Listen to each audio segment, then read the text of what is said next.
Good afternoon, everyone. Thanks for coming to the Virginia Plastic Pollution Prevention Work Meeting, VP3N.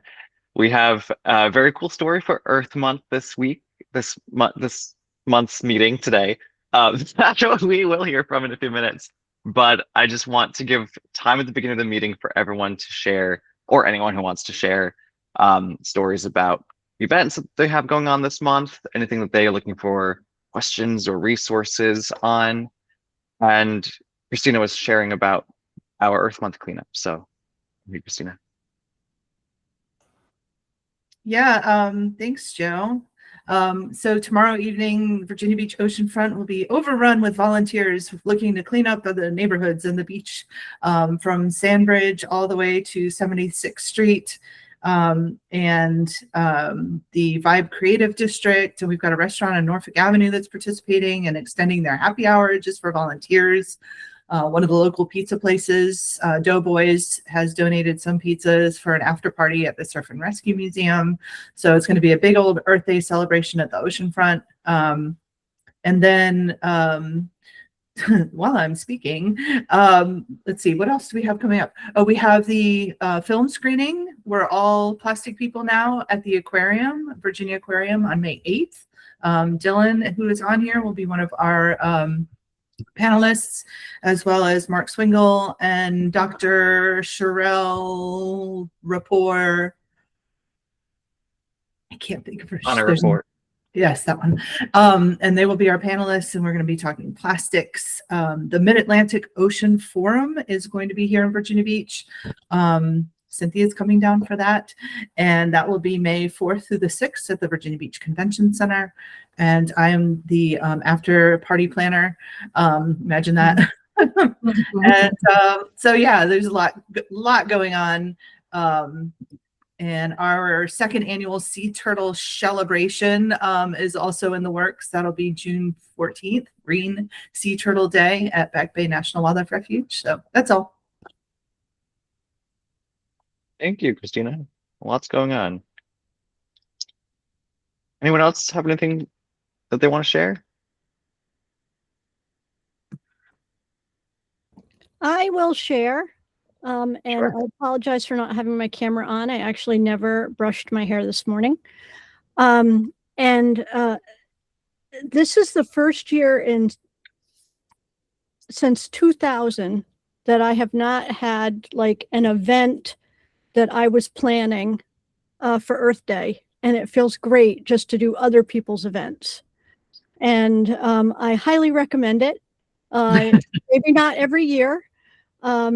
But for the last 17 years, Clean Fairfax has, put on either the counties or county adjacent Earth Day and Arbor Day up here in Fairfax County. And because of budget cuts, we decided we just could not spend the money this year.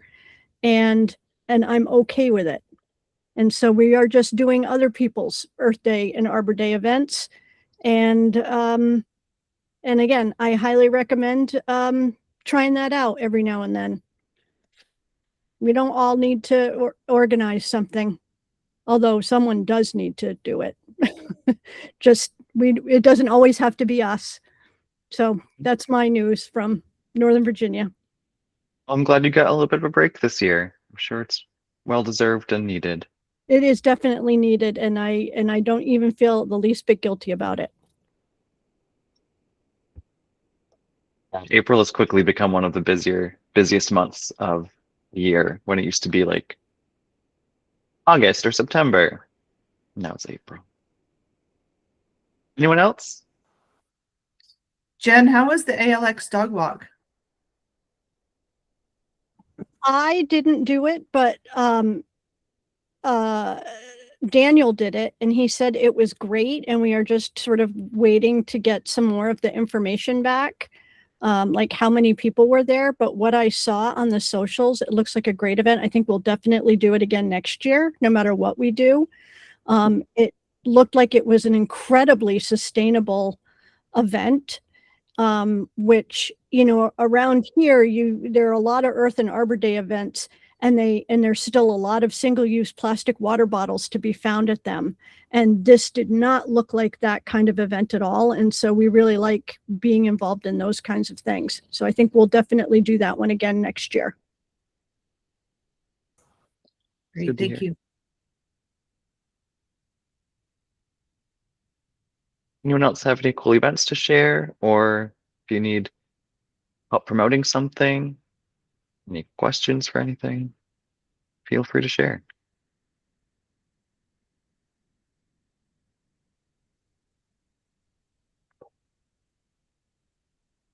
Not.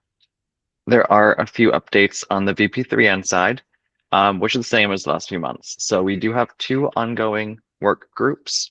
One is about the foam phase out, or the foam ban in Virginia, taking into effect July 1st, so in just a few months.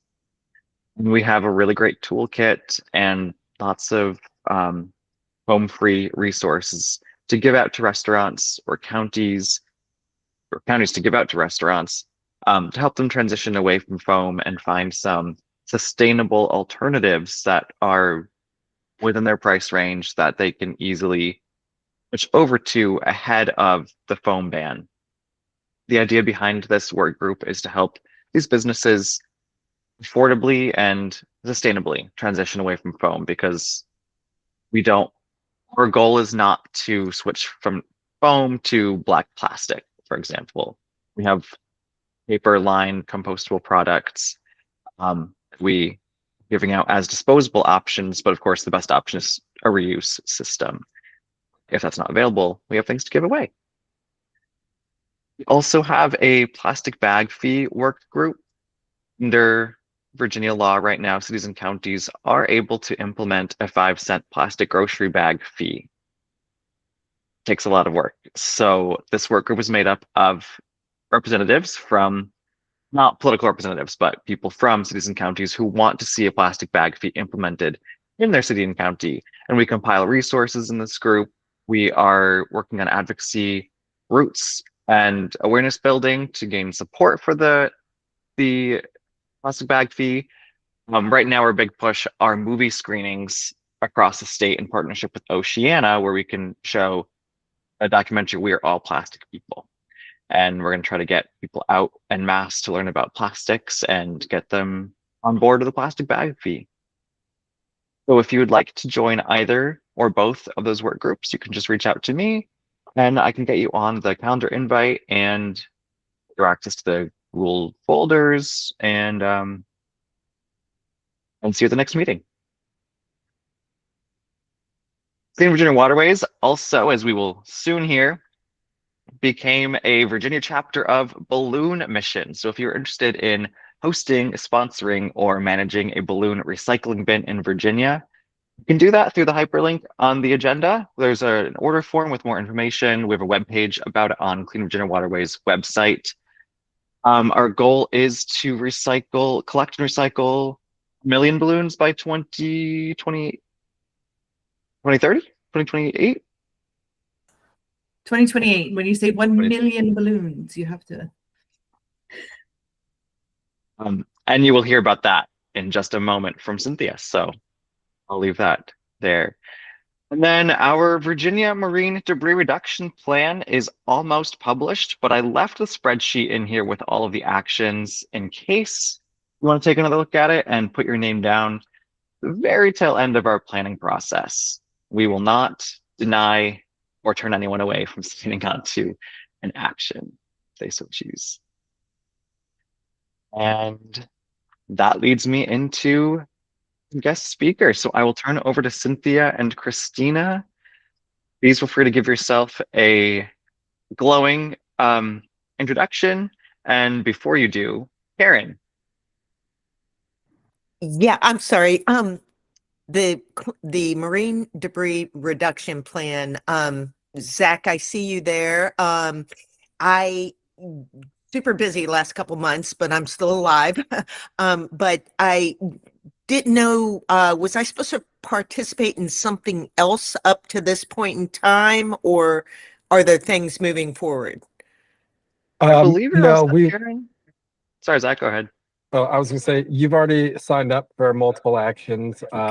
When we're ready for next steps, we'll send out a partner-wide email where we pull people together and start getting moving. But we have to get the plan approved through DEQ in the state before we really take our next step. Perfect. Thank you. Can't thank you enough for everything. So, and then Thank you, Karen. I just wanted to tell you guys, I'm sorry, I always have to find the hand button and I'm a little slow on that, but I've got some very good things cooking with the state and with the VDOE teaching for anti-litter campaign statewide. We're looking at there's a groundswell right now, and I will keep everybody abreast, but right now it's in embryonic stages. And also I got the head of Stafford County, Virginia. I will be working with the CBF this summer to teach teachers about litter and the dangers to waterways. So just thought I'd tell you all that. Thank you. I'm going to listen now. Thank you. You are already checking off actions on the new plan, Karen. That is awesome. Thank you. That is incredible. Thanks, Karen. Thanks for sharing. And Jen in the chat said, speaking of balloons, there's a non-Fairfax County farmers market that used to be plastic bag free. And then when the market manager retired, the vendors all went back to plastic and the new manager didn't get up with them. And this week they had balloons. But there is a lot of work to go. But maybe the farmers market wants to buy a balloon recycling bin. Balloon animals. I still think they still count. Still counts. And Cynthia's nodding her head that they can be recycled. So Cynthia, I will pass it over to you. Take it away. Okay, thank you, Joe. I think Christina's going to lead off first. But I am Cynthia Seibold. I am from the founder and executive director of Balloon Mission. Some of you may know me, and for others that don't, hello. And to Karen Brown, I would say, you know, if you're teaching the teachers, by all means, share about Balloon Mission and Clean Virginia Waterways and this new program that we have. This is really an educational, community-based social marketing campaign that we want to change balloon behavior and encourage responsible balloon practices. But we're going to get to that in a little bit, and I'm going to hand it over to Christina. Thank you, Cynthia. Joe, I just sent you a message. I, for some reason, do not have screen sharing capabilities. I think you should be able to make me a co-host, and that should solve that issue. But yeah, I am Christina Trapani. I'm the executive director, thank you, of Clean Virginia Waterways. And let's see.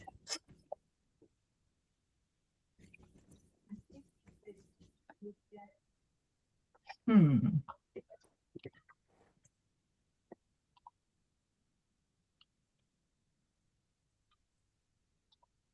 right. How's that?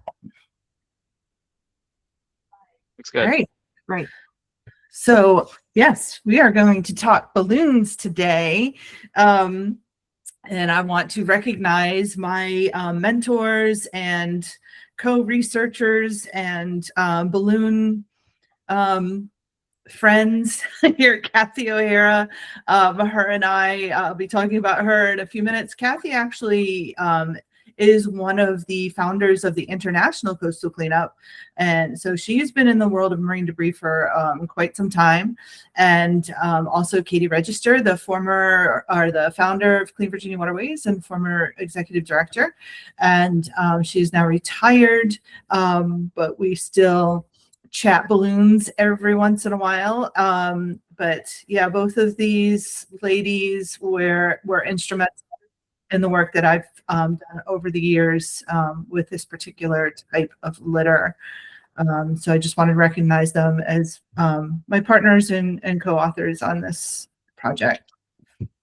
Okay, so this is a very long time in the works, in the making. And so like you know, you don't wake up one morning and say, I think I'm going to do something about balloons, because it's not something that a lot of people think about, or at least when I started looking at them back then, wasn't something that people thought a lot about. They would get released and they would go up in the sky and they would go away, never to be seen again. But we all know that's not true. My kind of career started with the Virginia Aquarium and Marine Science Center. I was a marine biologist with their stranding response program. So we would be sent out to all kinds of different locations around Virginia. A lot of them would be very remote locations, barrier islands. The picture on the top left is actually False Cape State Park. The picture on the bottom left is Peak. And I actually was able to look in the details in that particular picture on the bottom left. That was taken in 2006. We're doing some kind of response over there in the Eastern Shore, and as we were probably in a boat looking for stranded animals, and we would stop along the way and pick up trash, and oftentimes it was balloons. My obsession, if you want to call it that, got to the point where my volunteers and fellow staff members would find balloons and they would pile them into my cubby. So you can see they would leave me fun notes and things like that. That turtle on the bottom right was actually not from Virginia. That was a New England aquarium turtle that washed up during their cold stunning event several years ago. This probably would have been around 2013. And it had that ribbon in its mouth. Fortunately for that animal, the ribbon did not go down too far. But in working with sea turtles especially, but also marine mammals, it was not completely unusual to find animals that had at least little bits and pieces of plastics and latex balloons, sometimes pieces of ribbon in their GI tracts when we were doing necropsies. So it was definitely one of those types of litter that the more you were out there in this field, the more you would see that this was a real problem.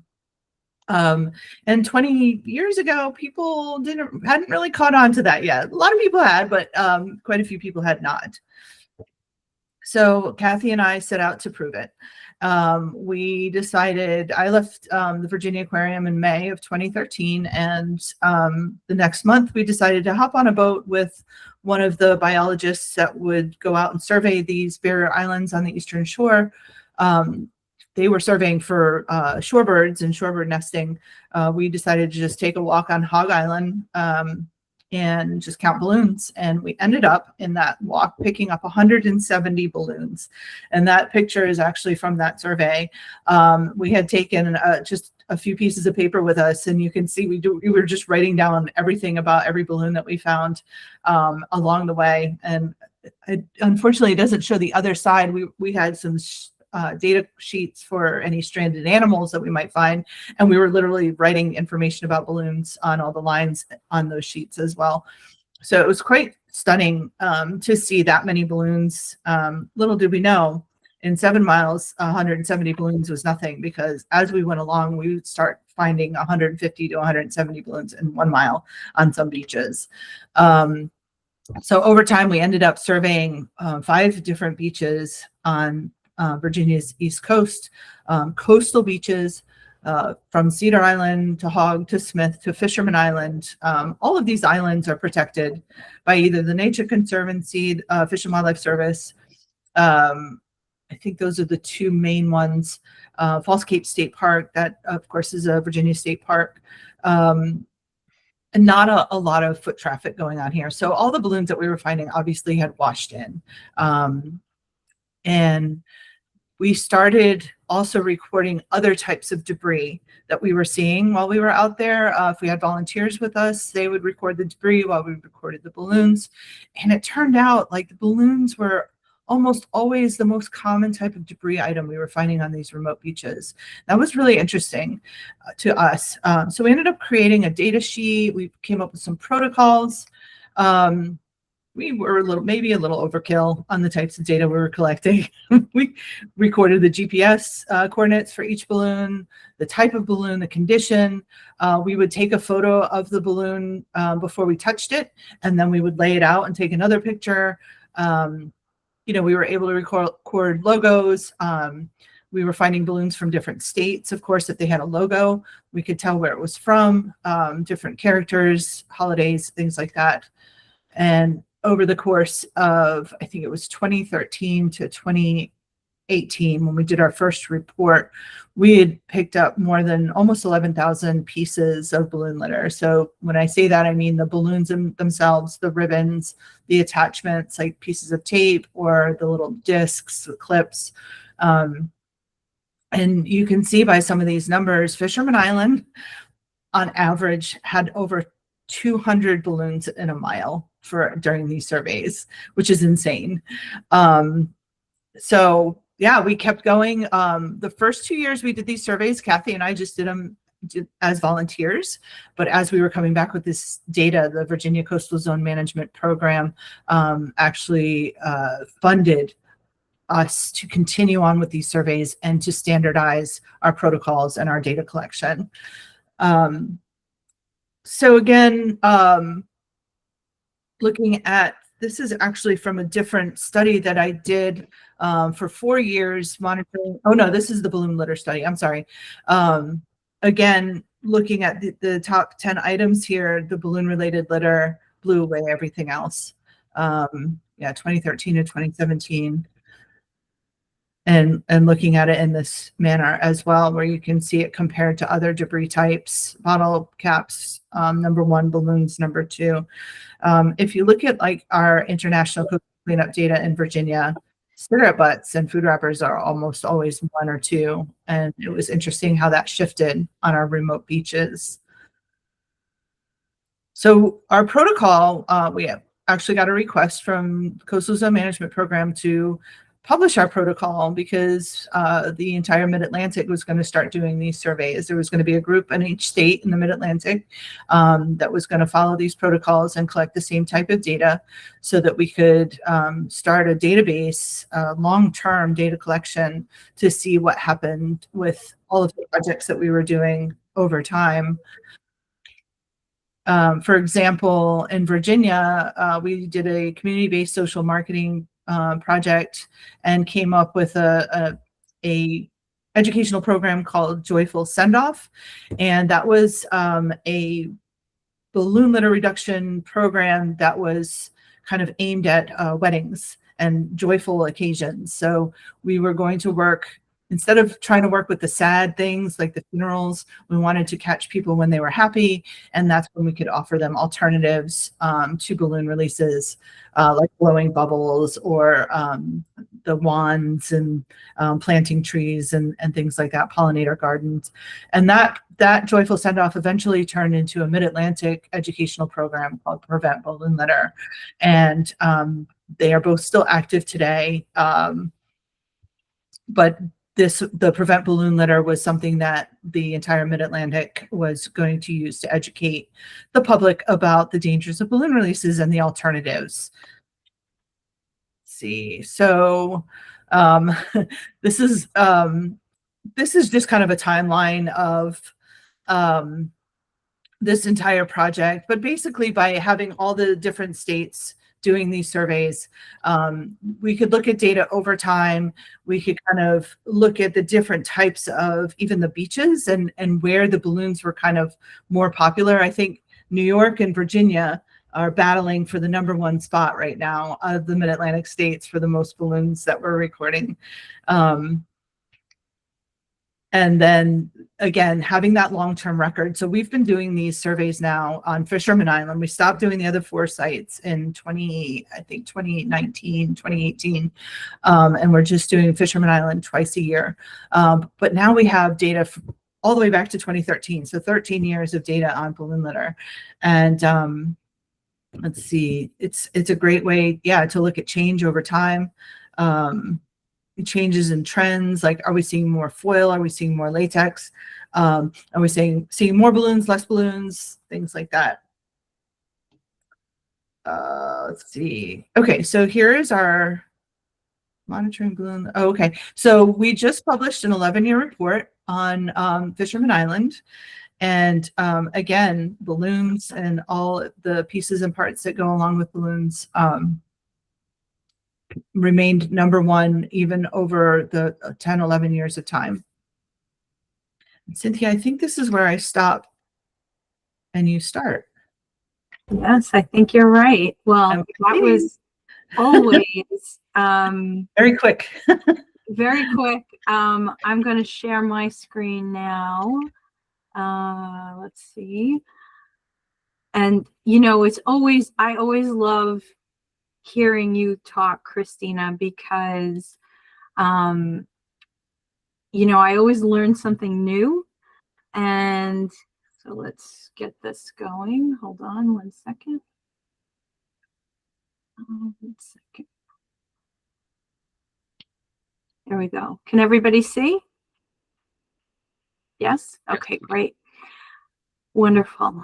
Okay, so first, it's a privilege to be in this space because when I look at Christina and I see we're very similar, you know, like Christina, you know, you don't go into chasing balloons willingly. You don't, like, this is like, you're doing what? Yeah, well, what I like to say about balloons is it's a little known but widespread problem, right? Balloons are everywhere, and certainly whether it's West Coast or East Coast or anywhere along the coastal areas or near any water bodies, we see increased balloon litter. And, you know, Christina, you have a background in marine biology. I was just a concerned citizen of the planet who saw a problem, and it took a couple of years for me I had this vision of this solution, but today's presentation is about preventing balloon litter, where we started with ideations to sustainable solutions, and I'm really happy to be here. So during the pandemic, you know, I'm here in New York, and we got hit pretty hard in the tri-state area. We were in lockdown in March of 2020, and to find a little peace, I was at the beach doing virtual beach cleanups with the Atlantic Marine Conservation Society and finding all this balloon litter. And I was like, wow, is this really a thing? And off to Google I go, and I started researching and finding all sorts of stuff. And I'm going to share some of the things that I found. In March of 2022, the New York Times wrote an article, How Balloons Blew Up, by Maddie Kahn. And in this article, it talked about the innovations of balloons, the big arches, the columns, the beautiful monochromatic color palettes. You know, people at weddings are now replacing expensive floral arrangements for these beautiful balloon arrangements. So they're surging in popularity. Balloon industry is making a nice little buck on it, with no oversight or accountability for the future waste that it was going to create. And that just upset me. And I started thinking about all the balloon litter that I was finding. And in my research, thank you, Christina, I found preventballoonlitter.org.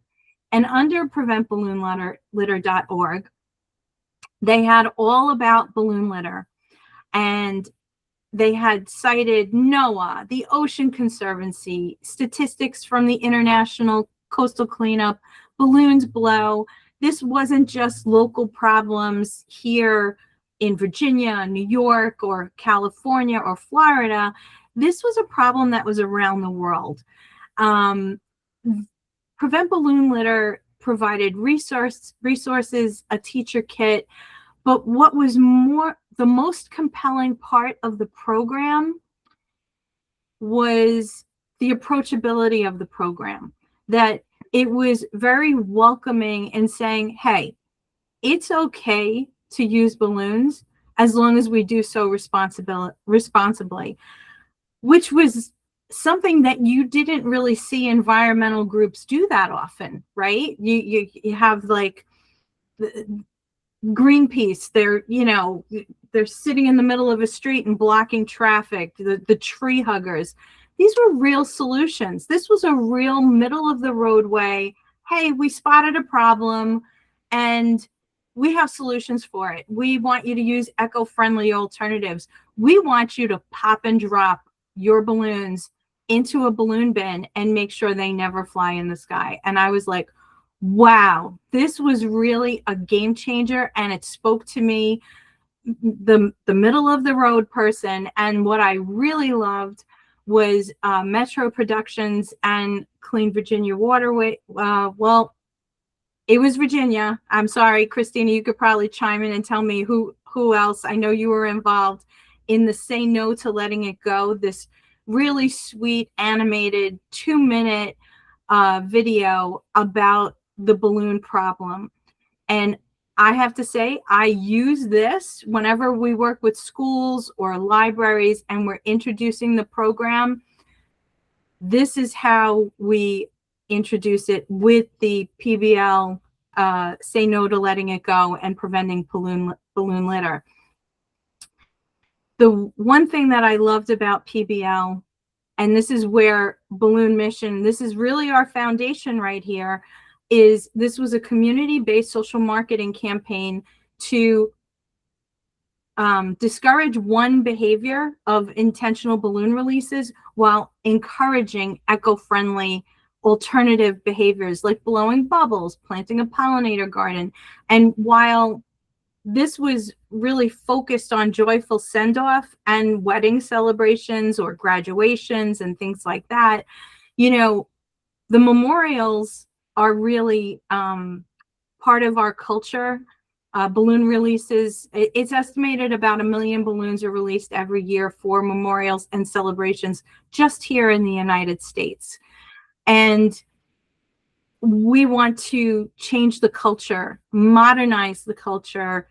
That is Balloon Mission's mission, is to modernize the culture, to prevent intentional balloon releases from happening. Similar to how in the 80s we modernized a tradition dating back to Roman times. We used to toss we used to toss rice at weddings.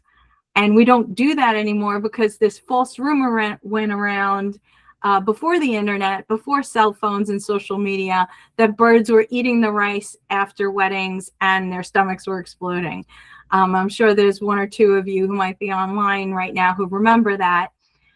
We modernized that tradition that dated back to Roman times to wish the bride and groom good luck.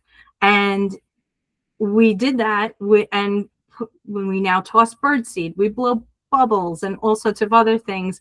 We know now that birds actually don't die from eating rice, but they do die from eating balloons. They're the #1 killer of seabirds and the third for sea turtles. Prevent balloon litter as the foundation for Balloon Mission answers the why we need a balloon collection and recycling program. So I ended up, this is all percolating in my head, or popping, if you want to use puns, balloon puns, because we have a ton of puns.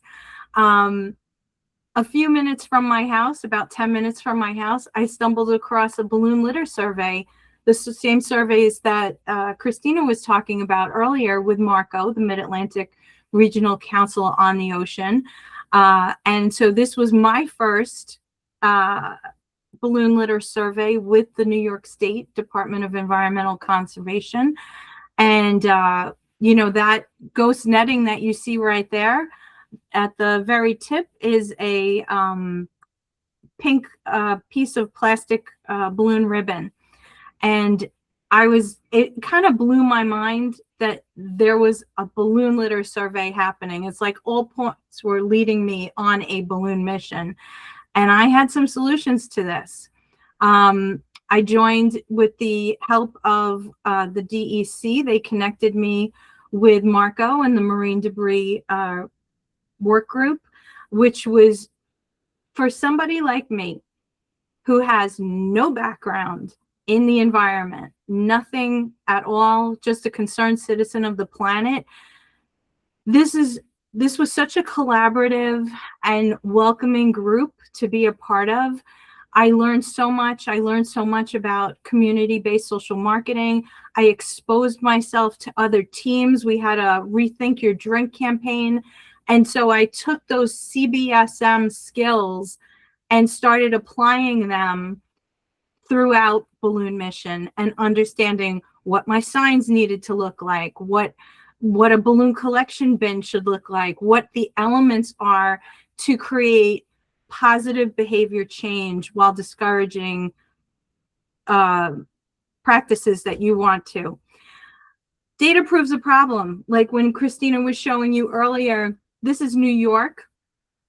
We've been surveying not as long as since 2013, but when Marco started these balloon surveys in the 5 mid-Atlantic states, which were Delaware, Maryland, New York, New Jersey, and Virginia. We have here Jones Beach, which is the South Shore of Long Island. We had 14 surveys, and we've collected 2,363 balloon materials. I love this portal. This is, I want to say it's Monmouth University who's also helping with this. That was Carl. And all the data from all 5 states is in here. Now, Virginia has way more locations. You've been doing it longer and you have more areas that you've been doing. But it's still a compelling story that over 14 surveys, a 1 by 1 mile stretch of area, we have over 2,300 balloon materials that we've caught. So once I'm doing this research, I did a feasibility study. I'm wondering, can we collect balloons? Can we recycle balloons? Can we get in front of this problem? Is there anyone doing this already? What can we do to get in front of the problem? And I had all these ideas, and certainly the resources that the Prevent Balloon Litter campaign provided helped frame what we were doing and build upon it. So thank you, Christina, for that. Balloon Mission's mission is a world without harmful balloon litter. It's to lead meaningful environmental change by raising awareness of this little known but widespread plastic pollution problem, stopping intentional balloon releases, and preventing balloon litter. With our innovative, sustainable solutions and collaborative approach to change, Balloon Mission is engaging the balloon industry, the public, as well as lawmakers to come together and bring an end to harmful impacts of these single-use balloons on people, animals, and nature.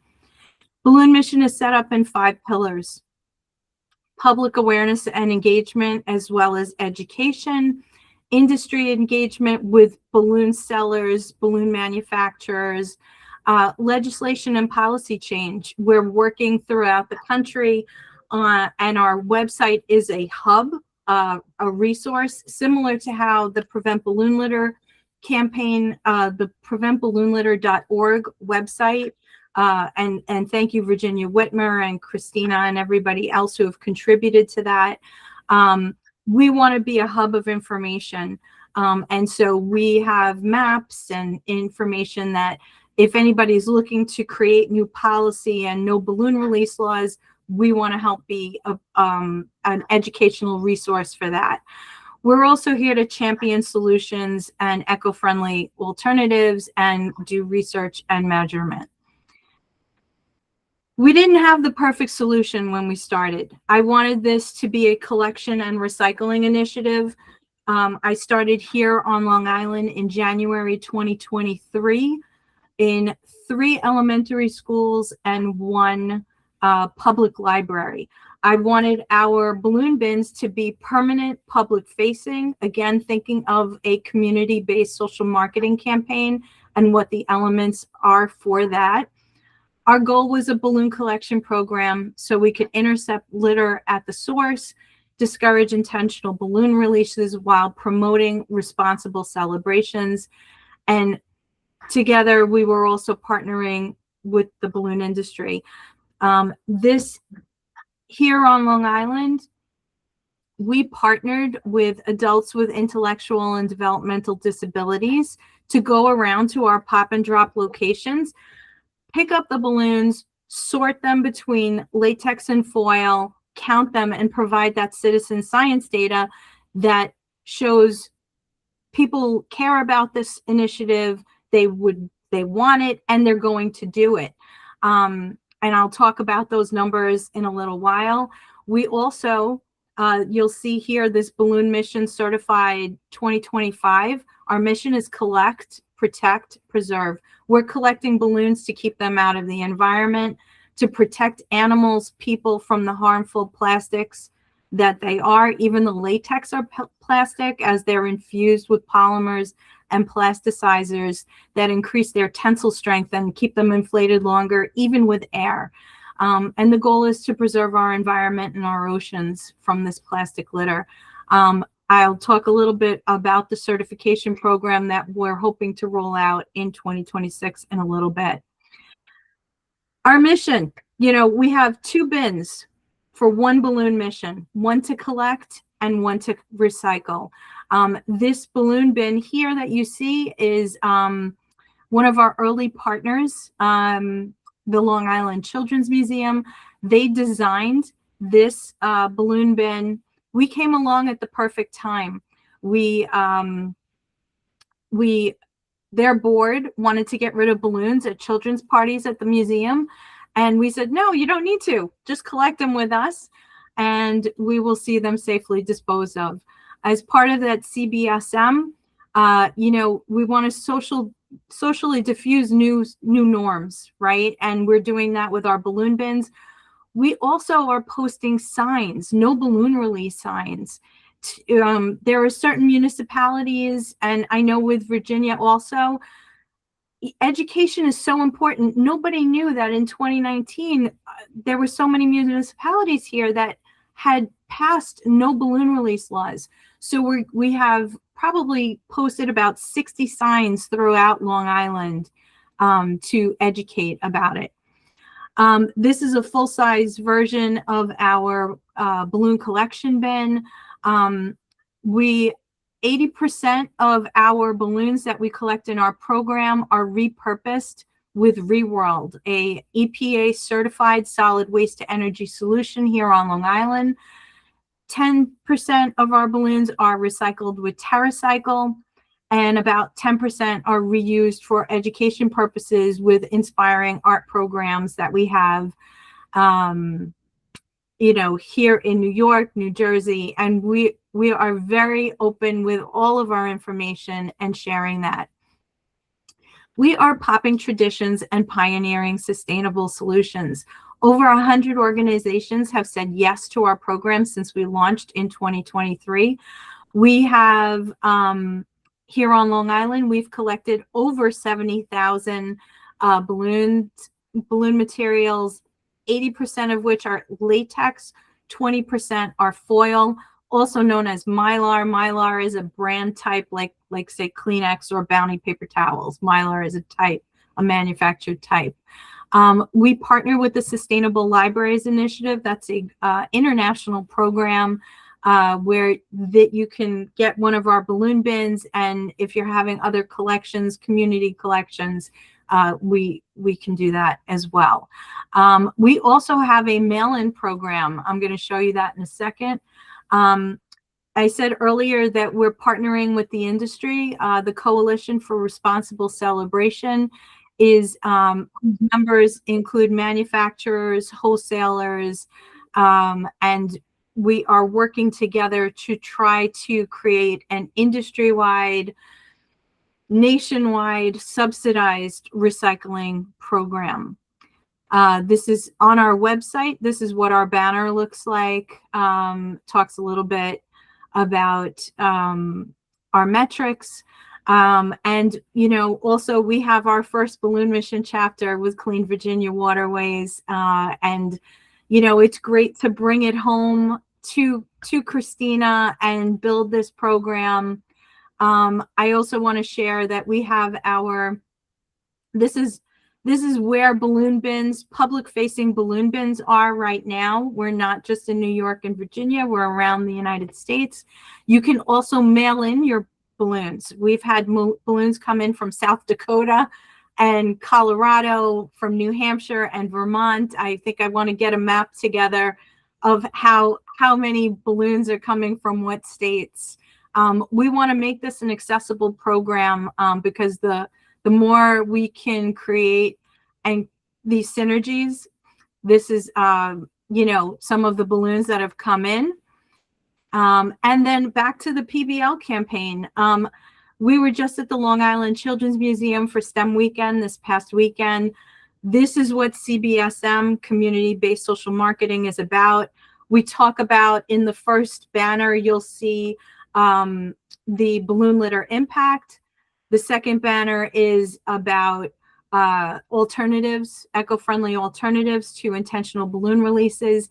And then we have the children and families write their name down and make a pledge that they're going to celebrate and remember without releasing balloons. So this was always, it's a great successful thing. We're also, Balloon Mission is part of the permanent Saltwater Stories exhibit at the Long Island Children's Museum. They have one balloon bin in their lobby for public drop-off, as well as 4 throughout the museum for parties. And this is a 10-foot tall case showing just 2 months worth of balloons collected just at the Long Island Children's Museum. And we're so proud of that. We talked earlier about legislation. This is just a quick map. 11 states have passed no balloon release laws. 2 states, California and Nevada, you can't sell foil balloons because it's such a dry climate, and foil balloons are electrically conductive and can spark fires as well as power outages. 17 states introduced no balloon release legislation in 2025, and here in New York, we have been working on a campaign. Wrapping up, this is a balloon pamphlet that we did together with PSC&G Long Island, the power company. It includes a factoid talking about 11,000 hours of power outages happen each year from foil balloon interaction. Every power company keeps track of this stuff. This is just a quick map of just the incredible collaboration with Christina, with Virginia. We also did a memorial bubble video because we want to work on the culture around intentional balloon releases. We did this wonderful bubble memorial video for a better tomorrow, and I'm so proud of it. And as we have other projects on the horizon, Christina and I, and I'm so grateful for that. These are our acknowledgements. These are 2 balloon bin. This is a balloon bin. I'm going to let Christina talk about it now. This is our pop and drop bin, as well as the TerraCycle recycling box and the sign that we provide.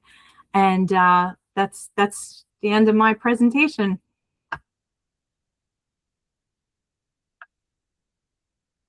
I'll stop sharing right there. Thank you. I think I stopped sharing. Yeah, and I have Thank just you a so much. couple more slides, Joe, to kind of wrap it up about what's happening in Virginia. We got a couple minutes. I'll go fast.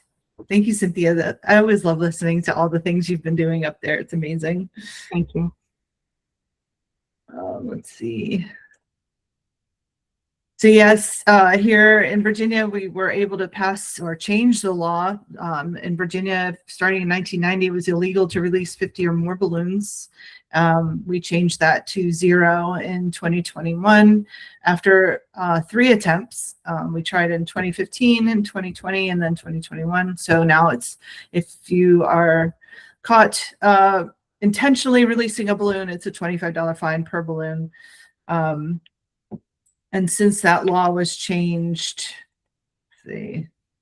our average balloon findings have dropped significantly. This is one of the findings that we published in that 11-year balloon report. So we went from, on Fisherman Island, from finding about 240 pieces of balloon litter per mile to down to 174. Still a little too high, but I see it that it's still coming down. So that's a good thing. So yes, we are Balloon Mission's first chapter, Clean Virginia Waterways. We were able to purchase several, I think 11 of the balloon collection bins, 20 TerraCycle boxes with some funding from the Virginia Coastal Zone Management Program. Right now we have the balloon bin at the SeaTac Elementary School. I just sent 2 up to the Eastern Shore of Virginia. There's one going into Cape Charles Pharmacy in Cape Charles, and one going to the Chamber of Commerce in Chincoteague. And then we just had, Joe was involved in the fun logistical challenge of getting 2 balloon bins from the Ocean Conservancy's storage unit in Washington, D.C., plus another bin that he had grabbed at the Virginia Green Conference. One had to go to Manassas and 2 had to go to Woodbridge. So we now have 3 bins up in Northern Virginia.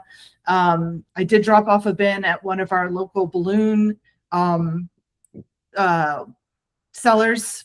They do the balloon decorators, and just let her know that TerraCycle has a 30% off sale going on right now with the balloon shipping boxes. The medium box is normally $250, but right now it's on sale for $175. So if you want to collect balloons, get your box right now. That happens a few times a year though. So yeah, we will be working on this balloon mission, trying to get these bins into community centers, rec centers. It's interesting. I've talked to a few places like the Virginia Aquarium and the Children's Museum. They don't allow balloons in their facilities, the Norfolk Botanical Garden. So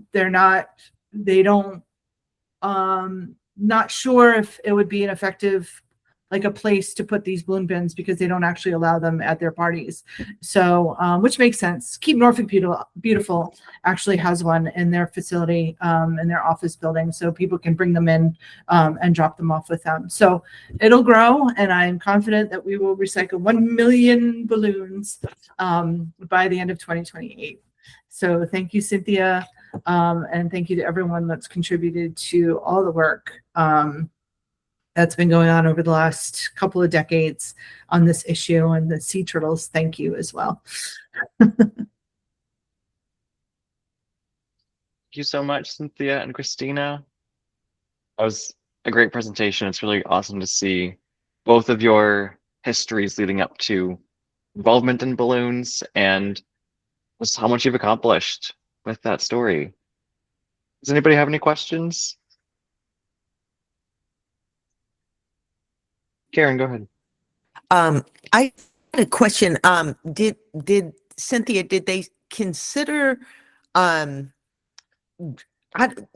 it looks like you've considered everything with this campaign. I just saw those balloons in the grocery store the other day, and I shook my head thinking, oh, do they still sell them? And from this presentation, my eyes have been open. Yeah, they sell them, they party with them, they release them by the million, or by a million, at least in the States.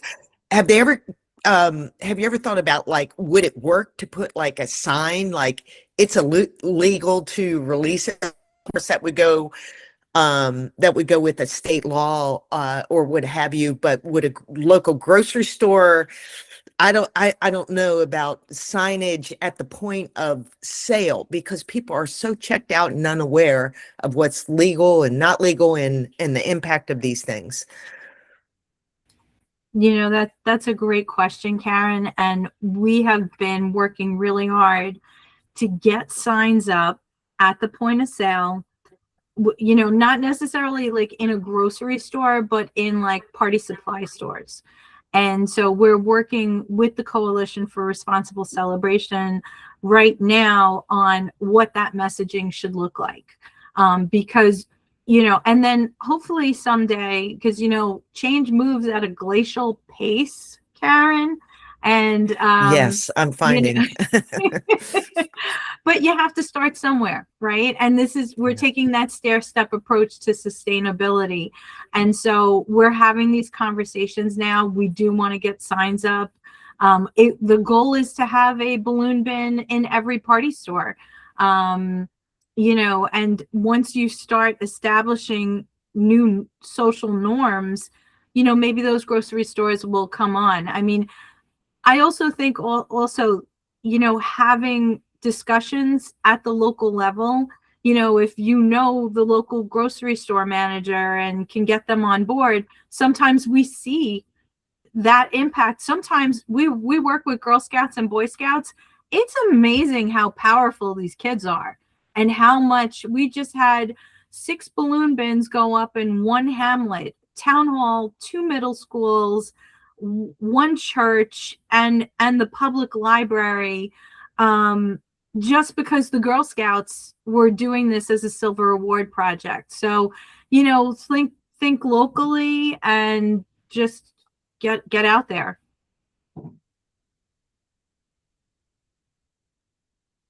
Great message. Cynthia, where do all of your balloon puns come from? Did you say funds? Balloon puns. My puns. You know, Christina could probably speak to this as well. They just start popping up in your head. You know, you can't get away from them. Anybody else have any more They just questions? float into your brain They float They in. float. That's right. and pop, you have an answer.